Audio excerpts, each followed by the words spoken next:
Hi folks, I'm Alan Watt and this is Cutting Through the Matrix on the 29th of November 2012. I always tell newcomers to make good use of the website cuttingthroughthematrix.com at the beginning of the broadcast rather than plug myself all the way through it.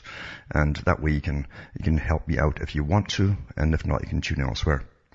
What I do is go into the system you're living in, how it got to be this system that you're living in, the one that don't tell you about at the top because they truly believe that it's so awesome and over your head that you'd never understand it anyway. In other words, they don't want you objecting to all the big plans that are underway right now.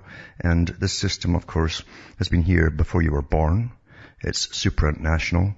It was set up a long time ago by those who decided to take over the world, all of its resources, and alter all the people on the earth, including population reduction. But they want to improve the stock, basically, of slaves at the bottom. And it's all done through science and academia. And the big boys at the top that set it up, of course, control the money of the whole planet and all the big corporations as well. So you can go into the cuttingthroughthematrix.com website, make good use of it. There's over 1,000 free audios for download. There's also transcripts in English and all the sites you'll see listed there. And you see transcripts for print up in other languages. Go into alanwattssentinel.eu. And if you want to support me too, you can do so by buying the books and discs at cuttingthroughthematrix.com and donating, because it really is pretty tough, tight these days. And from the US to Canada, remember, you can use personal checks or international postal money orders. You can send cash or use PayPal. Across the world, you've got Western Union, MoneyGram, and PayPal. Remember, straight donations are really seriously welcome. And as I say, you're born into the system. Your parents don't know it was on the go a long time ago, and your grandparents too. As I say, these boys at the top have brought about world wars in order to change the sides of all competitive nations and conflicting nations. That's the dialectic, of course. And many of their propagandists talked about this, about the year 1900, even before, in fact. And they did bring about their world wars, because wars, as Carl Quigley said and others have said, change the cultures of societies on all conflicting sides. The massive cultural change. In fact, Quigley said you can get more done in 5 years of war because you're under martial law type scenarios than you can do in 50 years of peace. Hence, 9/11 was the kickoff for the 21st century, really, and under this guise of anti-terrorism, the whole world being turned upside down on cue all at the same time because of one major event. And so it was all planned long in advance. This parallel government has been talked about by Margaret Thatcher and other people. Once they get out of government, she says we all know each other. We belong to the Royal Institute for International Affairs, comes from Foreign Relations. We all know the other leaders of the world. We get things done behind the scenes. We're not responsible to the public for the decisions and the things we make happen. So you're living through a fast transition. This is the age of transition, this century of transition. And by the transition, it means all their old objectives that they talked about from the 1700s onwards, that's more openly and publicly and published, in fact, they're bringing into being. It's a eugenical type society. Everyone literally has a function to serve in this big society. If you don't have a function, you simply will be euthanized at birth. Interesting to see that Britain's actually bringing that in now. If a child is sick now, they're already killing the elderly, and now it's the start with the young now too, apart from all the abortions. So you're living in a system that's scientifically designed, controlled. You are international. They use the nation state only for voting time, so you'll vote for them and keep the farce going. And all the politicians do is to rubber stamp the big handouts to international corporations using your tax money, and to bail out banks, of course, that run the whole show. Back with more after this break.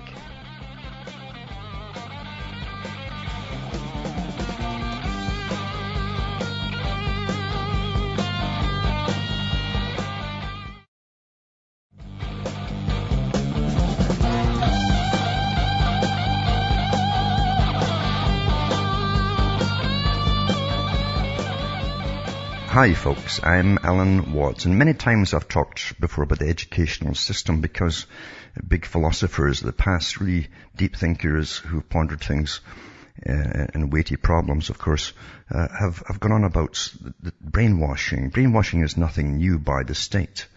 And I'm not talking about just MK Ultra and these kind of things, the advanced type. It's even more advanced now, of course. But really, for rulership's purposes, they always had to brainwash the peasantry. In the Middle Ages, it was quite simple. The peasant knew all he was told, which wasn't much at all, except the lord over him, the warlord that was appointed over him to take over his lands. He now owned the lands, and you worked for him, basically. You're a tenant farmer. You own nothing, and you have to supply him with enough stock and enough crops every year for him to make money and sell. And then, of course, they had their basic religion, which kept the order very stable. You see, everybody had their place in the religious system, and that's all you had to know. That was it. Very, very simple. And then, of course, in the age of education, and education had to be given to the basic plebeians, basically, because they had to man the factories and follow simple written instructions and things like that. And then they had to train a managerial class, so they had to give them education to an extent. And even then, it was a minimalistic education. And it still is today, even for those who go to university, what you're getting taught is low-level stuff. There's 3 levels of all realities in this world. And you find that children, regardless of education, can tell what's right or wrong. If someone strikes a pal of theirs, they'll tell you that was wrong. They know who did it, and they'll say so. And because children are so open to seeing things in black and white, then governments know to grab them very, very early, because they can then indoctrinate them with a style where they'll give them parts of a story. They can make them prejudiced against certain things, or they can make them very, very prideful of their nation or their country or whatever, and or religion. And it goes on from there. They can get warped. And of course, all totalitarian societies grab the children early and indoctrinate them to worship the state, basically. You see that in China. It's a state worship, which is communism. And as I say, the children are very easy to see what's right and wrong. But as they get older, of course, their education system can also alter their ways of seeing black and white. And then they get older still into the workforce. They tend to be all me-centered, get hedonistic, and that was the technique that was brought in for this particular time, because you're living through a stage where your whole culture was designed by other people for you to copy and emulate and think it's all quite normal. Most of them are actually dead now, but we're going through the culture they created a long time ago. This particular part was created 60, 70 years ago. They knew then they'd have the destruction of the family unit, they'd have incredible promiscuity, mass abortion to bring down the populations, and a hedonistic society. Bertrand Russell said so in one of his books, and many other people too. Julian Huxley, that worked at UNESCO, United Nations, said the same thing. So anyway, getting back to this point, as we grow older, you can be trained to be fearful of saying something. And there's many techniques to make you fearful of saying something. And people, it's like being in a workplace where you see something wrong happening and you complain, and you turn around to the ones who have seen it too, and you say, well, are you with me? We'll go and complain. Oh, you'll see their eyes going down, because they're all scared of losing their job and all the rest of it. They know what's right and wrong, but nope, they'll go along and let others suffer. That's just what they do. That's human nature, unfortunately. But we've all watched Palestine our whole lives. It was on the go long before most of us were born. And people getting put off their land, and settlers coming in from Israel or Tel Aviv and spreading outwards. And we've watched the whole world sit in silence each time like the Gaza Strip is attacked and so on. And people, it's like fish in a barrel getting bombed from the air, which is not called terrorism. But everybody's embarrassed to say anything and afraid to say anything too. Now, the Palestinians have been trying for years to get some kind of status at the United Nations, at least be recognized as a people. The big con all this time is to pretend that they're not a people. I guess we're just blowing up dummies, you see. And here's an article here, for instance, says, United Nations, although Palestinians achieved their goal of being upgraded to non-member observer state status at the United Nations on Wednesday, they still face a series of struggles to capitalize on that recognition throughout the United Nations system. And this is from Fox News. It's not exactly impartial. It says the Palestinian Authority, by General Assembly vote of 138 to 9 with 41 abstentions, joined the Vatican Thursday as the only other entity with non-member observer state status. In practice, the Palestinians gain few new powers. And it says much of what unfolds will depend on how hard the Palestinians want to pursue membership in various UN agencies and who will support them. And that's where the eyes all go down. Oh dear, because they're afraid of others, you see. Here's a look at how the Palestinians' role could change at the United Nations. Then it goes through a little list of things too, to see if they can get different kind of organizations within the United Nations to back them on certain things and so on. Just last year, the Palestinians tried and failed to get full UN membership state status. The Security Council must approve new members, and the United States made clear it would veto any Palestinian attempts. So a child, you understand, a child would see that as being wrong very, very clearly. Why would these people not be given the same rights to exist as a people and be recognized as a people as anybody else? So when you get older, you understand that there's something bigger behind this, and folk are scared to talk about it. Of course they're scared to talk about it. And why does the US jump in and say, oh no, we don't want that? And Britain did the same. Canada did the same too.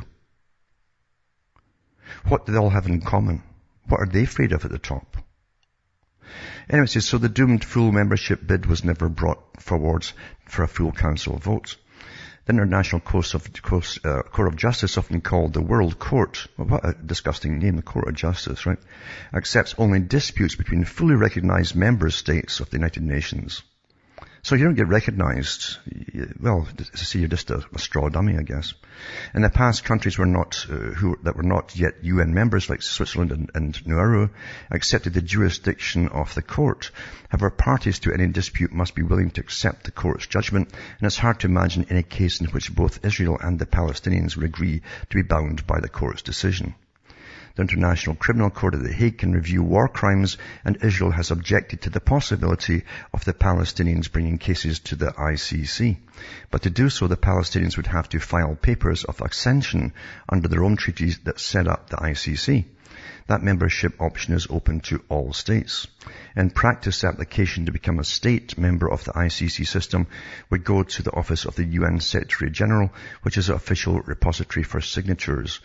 The United Nations Chief's Office would, in that case, have to turn to the UN Legal Department for an opinion on whether the Palestinians constitute a state. So they'll debate if these people are really there or not, Since, Romans mentioned the Palestinians, but we'll debate if they're actually a state or not, you see. This farce, That means if you're not a state, you can just slaughter them like Aborigines in Australia. They used to do that in the 1800s just for sport, I'm not kidding about that. Anyway, we'll see how this goes, and as I say, it won't go very far, but at least they've got some kind of, I guess we can go in and look as an observer at what happens at the United Nations. But a child will see the hypocrisy and the wrongness in all the things that have been happening. But the adults that think they're sane and all that can be awfully disgusting, cowards at times, and they're scared to say anything at all. And here's another one. So I remember when the Inuits in Canada were given their so-called area and their freedoms as basically a people in the province area, an area which they own. And I thought, no time at all, the big boys in Canada that set all this up would have them in massive debt and bankrupt them, which happened actually. So they're basically in debt and all the rest of it. The Inuit are sitting on billions of barrels of oil. And I wonder who would know that. Would the Inuits know that? Or would the guys who, said you can have that land down the road there, would they know that? It says, after a decade of legal wrangling and spending $4.5 billion this year, Shell Oil was given permission to begin exploratory drilling off the coast of Alaska. But many in the local Inuit community are concerned it could have a devastating impact on one of their main sources of food, which is the bowhead whale. And it shows you a woman here, they go in her house and all that, she shows you what she's got in the fridge. And there's whale meat, muktuk, frozen whale skin, and blubber, a selection of fish and polar bear foot, which looks like a human hand. See, it's very hard to grow vegetables and stuff, even Monsanto stuff up that way. And these people have been living like this for thousands of years. And it says fishing and hunting are central to the Inuit way of life. Archaeologists have found evidence of human hunting whales in the area dating back to as early as 800 BC. And it says, we're the oldest continuous inhabitants of North America's Point Hope's mayor, Steve Omotuk. This is, we've been here thousands of years. Well, that counts for nothing these days. As I say, if you don't get recognized, that's that. It says, Omotuk shares the fear of many in the small community, population 800, that offshore drilling by Shell could destroy the food chain that they rely on for survival, and 80% of the food eaten in Point Hope is caught by the people themselves. How the Indians elsewhere in Canada have been done in, I'm not kidding about this too, because the British did this very early on. In fact, if you go through Willie Bryant or other ones that was inducted into Freemasonry, he was a chief, powerful chief, and they induct him into Freemasonry, and then a lot of the money that comes from government gets funneled through them, doesn't get to the people, and there's a lot of cons go on. But they'll find people in the take within their own people there who will eventually get big bribes to allow all this to happen in their hunting areas and even on the land itself. And nothing will come down to them. That's just the way it's been in the past, so that's the way it is. And out of all the things in the world that are going on, why would the US make a priority for government loans and so on? A priority for countries to go along with the so-called gay bill, the homosexual agenda. That's a priority across the world. Nothing else, just that. You know? Back with more after this break.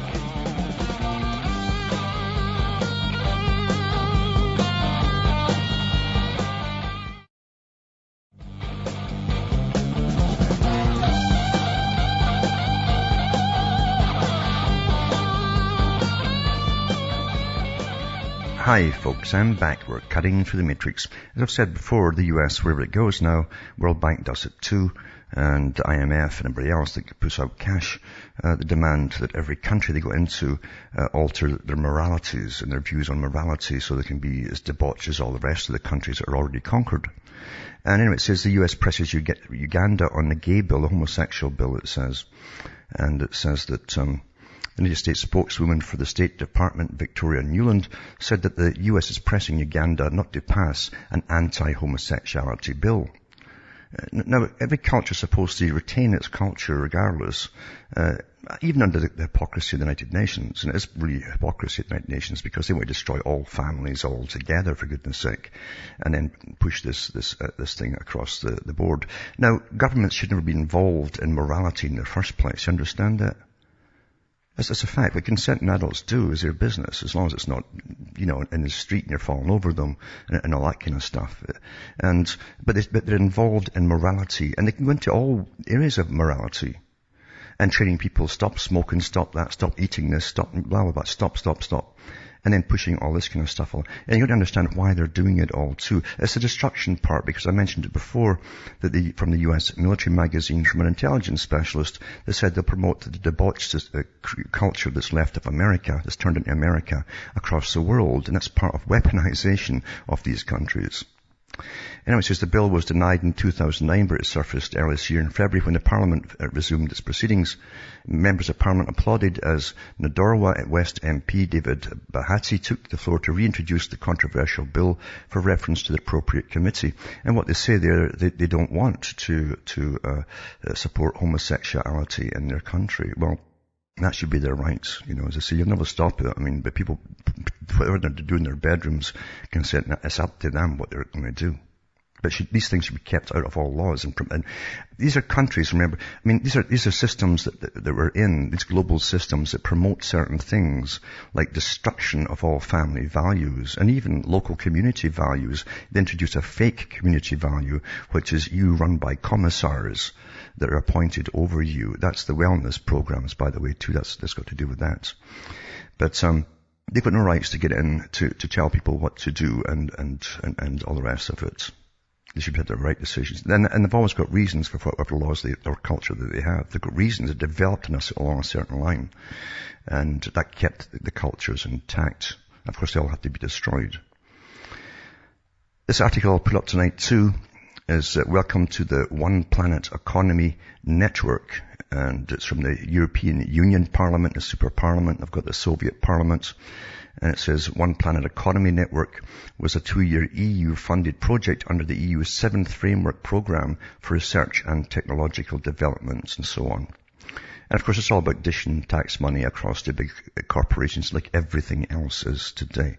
But you're going to understand that everything today is international, planned a long time ago, the end of nations, except when they need you to go to war to fight for the big internationalists. They'll give you ulterior propaganda, alternate propaganda, but it's always to get you to go off and fight for things you don't understand. And it goes through the different partners that they have and so on, the global leaders in the fields of resource accounting, policy, scenario development, stakeholder engagement, project management, and all that kind of stuff. To understand what's even happening in the world, you'd need something the size of the Rockefeller Foundation that runs a lot of it to even find out and try. And even then, you'd be stuck to your own department. You couldn't have all this data in your head. There's thousands of organizations that are built up above government, that all network together above government and even put their own guys in to your national governments. And of course, one of them is the Royal Institute for International Affairs. They've always been international. And they're all using your tax money today as perfect fascism, really, where they not just bailing out banks that are private companies, but dishing out your tax money to all these different projects that they run. It's freebie cash and grants to massive corporations, especially in the greening industry. They're all on board on that too. Everybody's got a foot in the greening industry for stuff they don't care if it works or not, as long as they get all the cash. Makes them awfully rich. Mentioned too the other day that Obama and others actually have gone to what used to be called Burma, Myanmar, and they got the promise from the top chutzpah there that he was going to go make changes that were going democratic, and he says they were irrevocable. They couldn't change them. They're definitely going that way. And here's an article here. Myanmar security forces use incendiary devices in raid on a protest camp. This is today. And it says, witnesses says dozens of monks and other protesters were injured when security forces used incendiary devices that set fire to protesters' encampments outside the offices of the Chinese company in charge of the project, which is a partnership with the powerful military in Myanmar, formerly Burma. And it shows you some of the photographs, and you'll see them all singed and burned. The raid came hours before Daw Aung San Suu Kyi, the Nobel laureate, the leader of the opposition parliament, was scheduled to visit the city of Monyewa near the mine, it says. Her visit underlined the widespread support the protests had engendered across the country before the raid. Analysts said the brutal way that the crackdown was carried out could hamper Mr. Tensin's efforts to persuade the country that his government has made a clean break from the military regimes, it's a good way of doing it, that ruled the country for 5 decades. There will be political consequences. The editor of Open News Journal and Myanmar Dana magazine says this may be the start of an uglier phase for the government. Things may get a little bit more complicated. No, it won't, because it'll depend on all the deals and financial deals that China, the US, and all the rest of the big boys have made with this country. Back with more after this.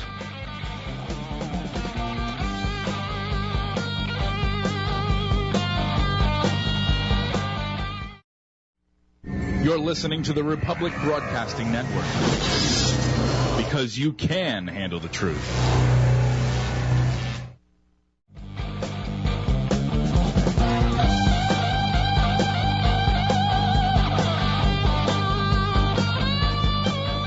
Hi folks, we're back cutting through the matrix, and hypocrisy. We've got so much hypocrisy, as I say, but I mentioned an article a few days ago by John Pilger on an article written that described the Palestinians as really different from everybody else. They show no grief and all this kind of stuff. A culture of martyrdom. It was a woman living in Israel, Tel Aviv, and she belongs to the Times Bureau. And it says, the Times newspaper. And this article is from The Guardian. It says, Times bureau chief in Jerusalem will now have her Facebook entries edited. The new measure slams shut an important window on a journalist's assumptions and shows how constricted Israel discussion still is. It always will be, though. And it says the New York Times has assigned an editor to work closely on the social media entries of its Jerusalem bureau chief. And it says, while in Gaza reporting on the recent Israeli attack there, Judy Rudoran, the Jerusalem bureau chief for the New York Times, wrote several Facebook entries that caused substantial controversy. The episode began when she wrote a Times article on the funeral of the Dalu family, 10 of whom, including several small children, were killed when an Israeli bomb destroyed their house. That article suggested several times that Gazans experience relatively little grief when their family members are killed. It says there were few, if any, visible tears at the intense, chaotic, lengthy funeral. The tone, far more fundamentalist than funereal, was also a potent sign of the culture of martyrdom that pervades this place. The mourners, except for a few close relatives inside the mosque, were neither overcome with emotion nor fed up, she says. But it was her subsequent Facebook entries elaborating on that article, first flagged by Phil Weiss of Mendo Weiss, which caused real controversy. While death and destruction, it goes on, is far more severe in Gaza than in Israel, it seems like Israelis are almost more traumatized, meaning more human, you see, she opined. That, she said, is because the Gazans have a deep culture of resistance and aspiration to martyrdom. In other words, if you have that prejudice in you, and it's a prejudice, of course, that you're seeing an inferior type that by instinct or something just can't help but just move towards martyrdom and feel no emotion. Moreover, they have such limited lives, she says, that in many ways they have less to lose. Much like the Aborigines of Australia, let's go hunting them today, Because that's what they did in the 1800s. It says, when I talk to people who just lost a relative or who are gathering belongings from a bombed out house, they seem a bit ho-hum, like, oh well, She then proceeded to embrace the underlying Israeli premise about why the targeting of Palestinian journalists is justifiable. The spokesman for Al-Quds television, the office hit hardest yesterday, talked about the news coverage as part of the Palestinian struggle, which is certainly different from the Western media ethic. And perhaps most striking of all, she cited an article by Slate's Dalia Lithwick, who was in Jerusalem, which describes the fear Israelis and her children had for the war. And Rudoran, surrounded by unimaginable carnage in Gaza, said, reading Lithwick's article about the trauma of Israelis is what produced her first tears in Gaza. Because she's Jewish, you see. She lives there, and her family. They moved there. And she belongs to a whole bunch of Jewish organizations. But it says, so that, what you're seeing here is really, it's racist. It's intergenerational. You understand? It's intergenerational. And it's moved into the culture itself. And it reminded me, when I read it, of many other things that have happened in the past. This article here actually goes on and gives you examples of the British system too. It says here, General William Westmoreland infamously said in the 1974 documentary, this is the US, Hearts and Minds, about the Vietnam War, the difficult-to-watch video, and the link is here, by the way. He says, the Oriental doesn't put the same high price on life as does a Westerner. Life is plentiful. Life is cheap in the Orient. And also, there's other ones that British generals have said in the past as well. This is trying to dehumanize the folk that they then lord over. But as I say, it reminded me of the movie V for Vendetta. And in the movie, of course, there's a scientist, a woman scientist, who is really excited to use experimental vaccines on these prisoners. And they're all downtrodden, half-starved, and all the rest of it, but they go one by one. And she says, eventually daily, as I saw them downtrodden, they wouldn't look you in the eyes anymore. They looked dejected and so on. She began to despise them because, see, if they're really human, in other words, they would have looked back defiantly, even though they've got a rifle butt in the face if they had. But you see, that's how racism and the eugenical type of racism, because it's all based on that, comes from. It's all got that in common. And it's pretty disgusting to see this being carried out by people who know exactly what they're doing. And they do know what they're doing when they write these articles like that. So anyway, now, The death pathway, well, I've talked about the death pathway, the Liverpool pathway. It started off there, of course, in Britain. And now when you go into for the doctors, when you're maybe broke a hip or whatever, they'll put you on the pathway and kill you off. After all, you're a pensioner. You're taking your pension money that you paid in for your life, and the government could use that and throw that cash to international corporations that are funding as we go green and all that across the planet. But, and I'm not kidding about that. In this new system, you either have a use for the system or you don't, as far as the big boys are concerned. And the same with the up-and-coming children, too. I mean, most of them are getting aborted anyway. That's how far gone the society is today. It's been under warfare for a long time, and they didn't even know it. They still don't know it today. They're under warfare. They don't know that all opinions are given to them. They don't even agree with now because they've all been brainwashed in that technique. It works awfully well. But it says now sick babies go on the death pathway. Doctors' haunting testimony reveals how children are put on end-of-life plan. And the practice of withdrawing food and fluid by tube being used on young patients. It says doctors admits starving and dehydrating 10 babies to death in neonatal units. And the Liverpool care pathway, subject of independent inquiry ordered by the ministers, politicians. Investigation including child patients will look at whether cash payments to hospitals to hit and use the death pathway targets have influenced doctors. They actually have targets to meet now, you understand? It's all economics, folks. That's what you come down to. So sick children are being discharged from the National Health Service hospitals to die at home or in hospices or in controversial death pathways.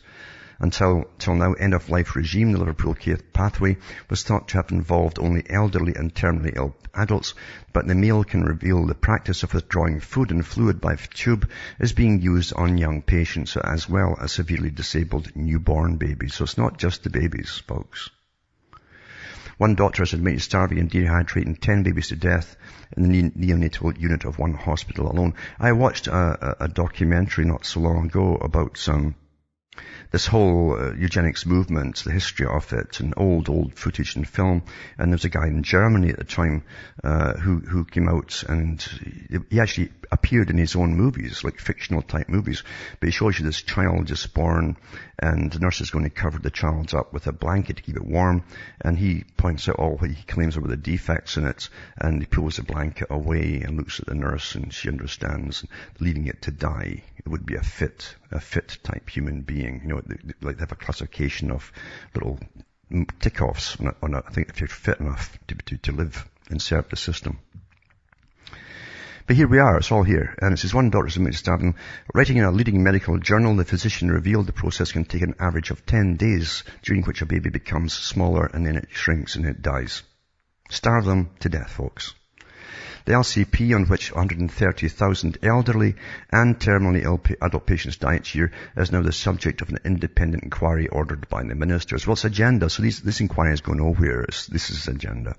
The investigation, which will include child patients, will look at whether cash payments to hospitals to hit death pathway targets have influenced the doctor's decisions. Well, they do, yeah.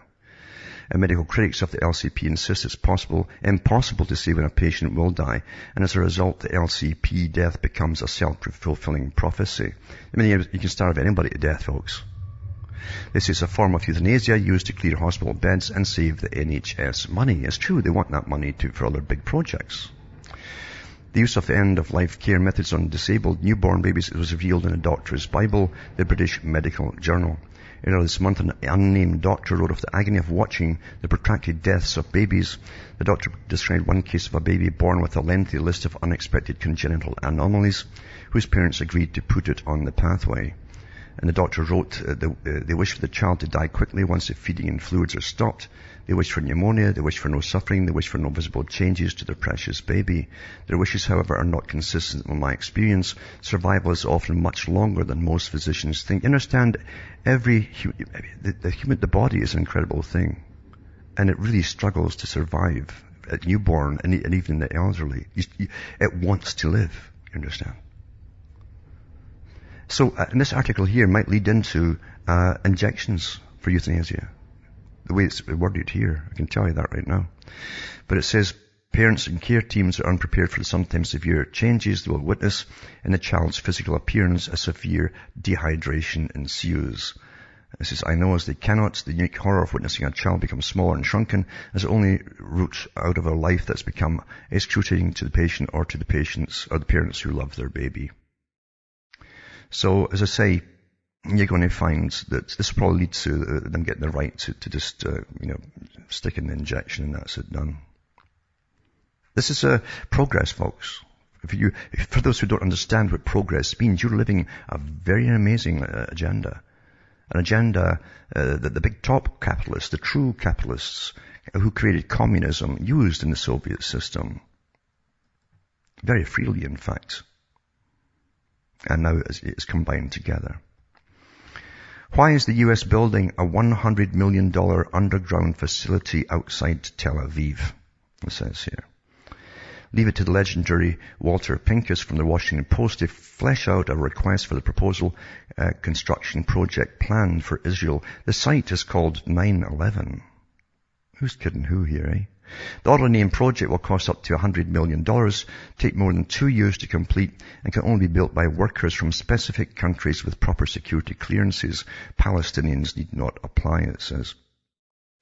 When complete, the well-guarded compound will have 5 levels buried underground and 6 additional outbuildings on the above grounds within the perimeter at about 127,000 square feet. The first 3 floors will house classrooms, an auditorium and a laboratory, all wedged behind shock-resistant doors with radiation protection and massive security.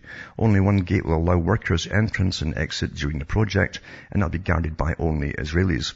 The bottom 2 floors are smaller according to the full line of schematics uploaded to the Army's acquisition business website. And the link is on here too. I'll put them all up at cuttingthroughthematrix.com at the end of the night. And possibly used for equipment storage. As impressive as American design features already are, Ada Karmi Melamed architects will decorate the entire site with rocks it chooses, but are paid for by the contractor and provide 3 outdoor picnic tables. I guess that'll look like a little picnic site or something. Pincus also found a detailed description of mezuzahs that will adorn every door in the facility. These mezuzahs, notes the U.S. Army Corps, shall be written in inerasable ink on uncoated leather parchment and be handwritten by a scribe holding a written authorization according to Jewish law. The writing may be Ashkenazic or Sephardic, but not a mixture, and must be uniform.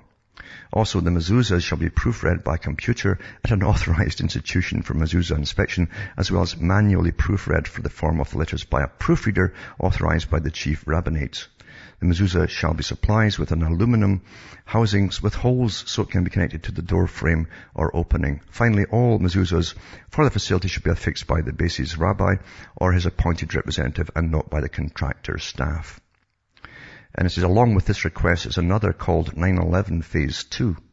Also in the $100 million range, Pincus finds the complex facility with site development challenges requiring services that include electrical, communication, mechanical, HVAC, HVAC, heating, ventilation, air conditioning, and plumbing requirements, and along with the fact that the contractor must possess a US or Israeli secret security clearance, he believes this phase to be a secure command center. And it says the Pulitzer Prize winning Yale grad born in 1932 who's worked with intelligence and media in D.C. since 1955 closes his piece with these shadowy words. The purpose of Site 9/11 is unclear. So there's, again, the US taxpayer at work is pretty...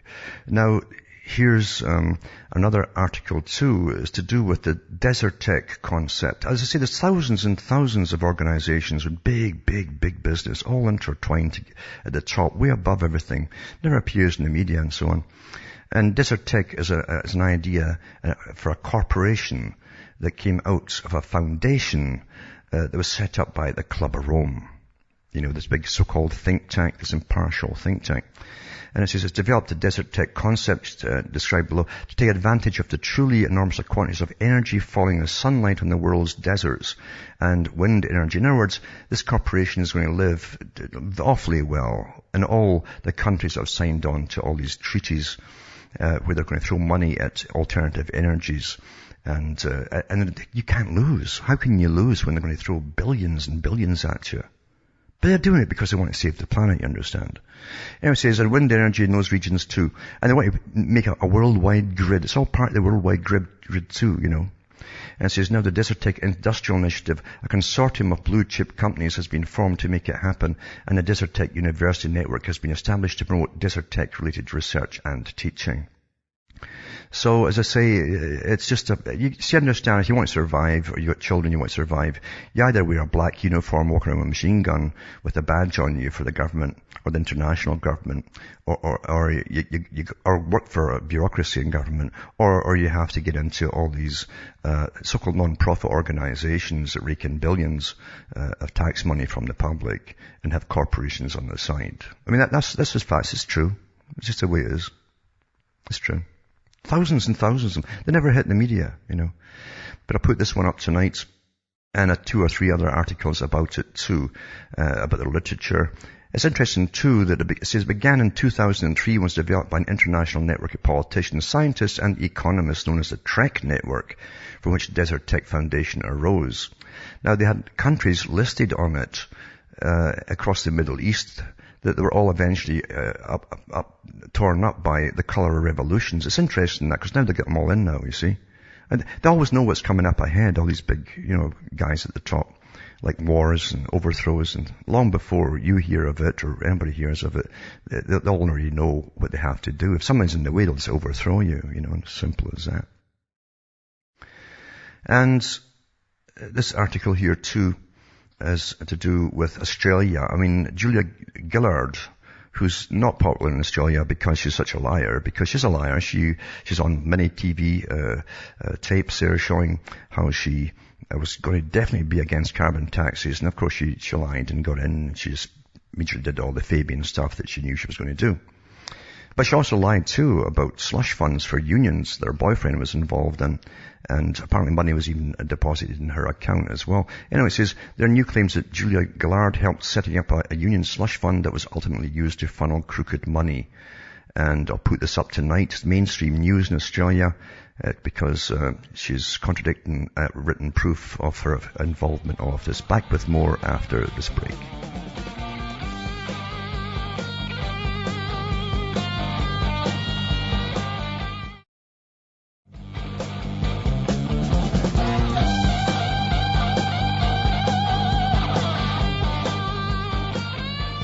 Hi folks, I'm Alan Watt. We're cutting through the matrix and talking about Australia and the Fabianist Julia Gillard, and how literally there's an inquiry going on and the evidence is turning up, written evidence of course, that she helped set up a slush fund, a union slush fund that was ultimately used to funnel crooked money.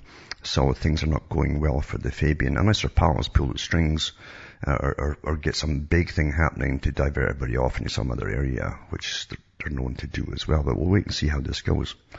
Also, in Australia, and I've mentioned about the carbon currency is to be another big boon, as it all live off the peasants at the bottom, all these big corporations and so on, and governments, and all those who work for governments. Because they don't work for you. They don't work for you, they work for governments, you understand? And they work for world government and corporations. But sees Australia again, bank accepts carbon credits now as currency. And it's in Australia. The idea of buying and selling carbon credits is stored in trees on farms or in forests. So it's all hypothetical stuff, but they've put it in. It's a new religion, you understand. You really believe in it awfully hard. Has been adopted by an international merchant bank. Guess who? Rothschild Australia is setting up a managed investment scheme that aims to buy and sell carbon credits to multinational companies to offset the company's greenhouse gas emissions. Rothschild's Simon Games Thomas says the scheme is more about learning how to legally sell this new type of commodity rather than turning a profit. It's not about profits, no. It's less of a profitable enterprise than trying to get involved in the marketplace.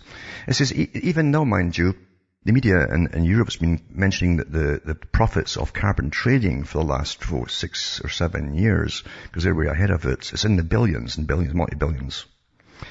There have been a lot of questions asked by clients of the bank about how the protocol or how working in a carbon-constrained world is going to affect their business. In response to those questions, we decided to put together the consortium. Well, it's massive. Remember the Rothschilds too in Britain said that their private bank in Switzerland, the family's private big bank in Switzerland, all the carbon credits for the world is going to go through that bank. Can you imagine the trillions of credits going through every night? And just the interest alone going on that's theirs. Understand? Not bad out of an idea, eh? It's just an idea. It's not real. Nothing's real like that. But since the move has been welcomed by Professor Snow Barlow from Research Centre for Greenhouse Accounting. Greenhouse Accounting.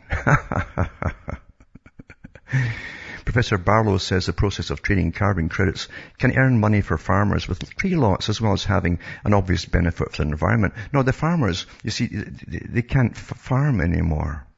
You see, this was happening in Australia as well. They're told by the government, we can't farm anymore.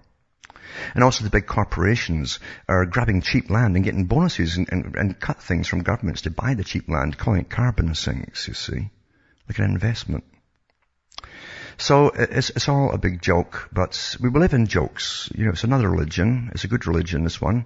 As I say, you need an awful lot of true faith to believe in it. But faith can be helped along, but big bucks flowing in if you're a company dealing with all of this. It's quite amazing how things work in humanity, isn't it? Now, obviously, as I've said before, the Jimmy Savile scandal, and he was a procurer for, very important people in Britain, would have to be quashed, and it has been quashed. BBC inquiry into Jimmy Savile's scandal is to stay secret. There's your democracy, and we're for the people and all that stuff. It's all done, folks. You know, you vote for government. Why do you vote? Wake up and maybe grow up. Maybe grow up, eh? Try to become wise. Grow up. Stop being children. The young children understand this is wrong, but once you've had the taste of the schooling and your hedonistic society, that's it. From Hamish myself, from Ontario, Canada, is good night. May your God or your gods go with you.